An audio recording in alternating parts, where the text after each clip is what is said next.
بسم اللہ الرحمن الرحیم۔ السلام علیکم ورحمۃ اللہ وبرکاتہ۔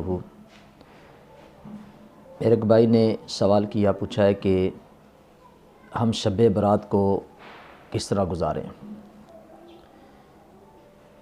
جی، ہمیں چاہیے کہ ہم شب برات کو اس طرح گزاریں کہ جو اللہ رب العزت کی رضا حاصل کرنے والے کام ہیں ان کاموں کو ہم کریں جس کی وجہ سے ہمیں اللہ رب العزت کی رضا حاصل ہوتی ہے۔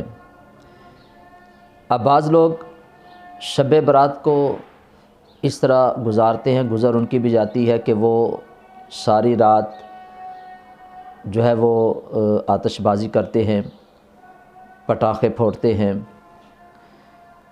اور فائرنگ کرتے ہیں۔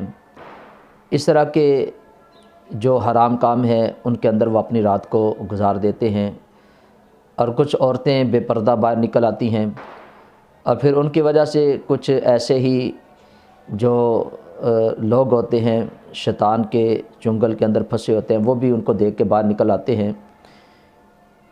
تو یہ ویسے بھی منع ہے، حرام ہے، تو اس چیز سے ہمیں ویسے بھی منع ہونا چاہیے، کیونکہ یہ ماہ مبارک بڑی برکت والا ہے، اور پھر یہ بالخصوص رات جو ہے یہ بڑی ہی برکتوں والی رات ہے۔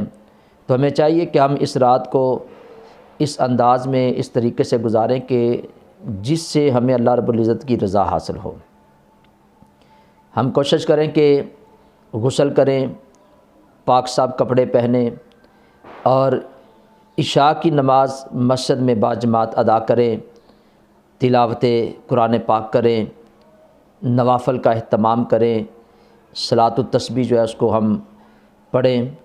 اور نبی پاک صلی اللہ علیہ وآلہ وسلم نے فرمایا کہ جو بندہ صلاۃ التسبیح کی نماز کو پڑھتا ہے تو اگر اس کے گناہ سمندر کی جاگ سے بھی زیادہ ہوں تو اللہ تعالیٰ اسے معاف فرما دیتا ہے۔ تو یہ رات معافی والی رات ہے، اللہ کی رحمت بڑی جو بن پر ہوتی ہے، اللہ تعالیٰ عطا کرنے کے لیے آسمان دنیا پر آ کے اپنے بندوں کو آوازیں دیتا ہے۔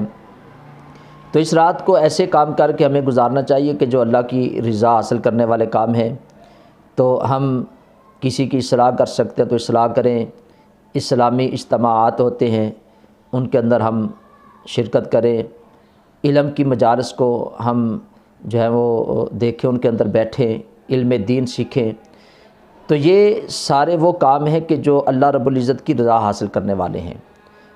اور اگر بندہ کچھ بھی نہیں کر سکتا تو کم از کم وہ یہ ضرور کرے کہ وہ عشاء کی نماز باجماعت مسجد کے اندر ادا کرے، اور پھر گھر جا کے وہ آرام کرے، سو جائے، اور صبح اٹھ کے فجر کی نماز باجماعت ادا کرے۔ اور یہ ہمیں اپنی زندگی کا معمول بنانا چاہیے، ہمیں اپنی ساری زندگی اسی انداز میں نماز باجماعت ادا کرنی چاہیے۔ تو ہم عشاء کی نماز باجماعت ادا کریں، اور پھر صبح فجر کی بھی نماز باجماعت ادا کریں۔ اگر کوئی بندہ باقی عبادت نہیں کر سکتا تو یہ سارے کام وہ ہیں جو اللہ رب العزت کی رضا حاصل کرنے والے کام ہیں۔ ہم خود بھی کریں، اپنے گھر والوں کو بھی اس کی تلقین کریں، اپنے بچوں کو جو ہے وہ عبادت کرنے کے لیے ان کو بھی تیار کریں، اپنے دوست احباب کو دعوت دیں، اور جو برائی ہے، برے کام کرتے ہیں، ان کو اس بات سے اگر ہم منع کر سکتے ہیں تو ہمیں ان سے یہ کہنا چاہیے، انہیں منع کرنا چاہیے۔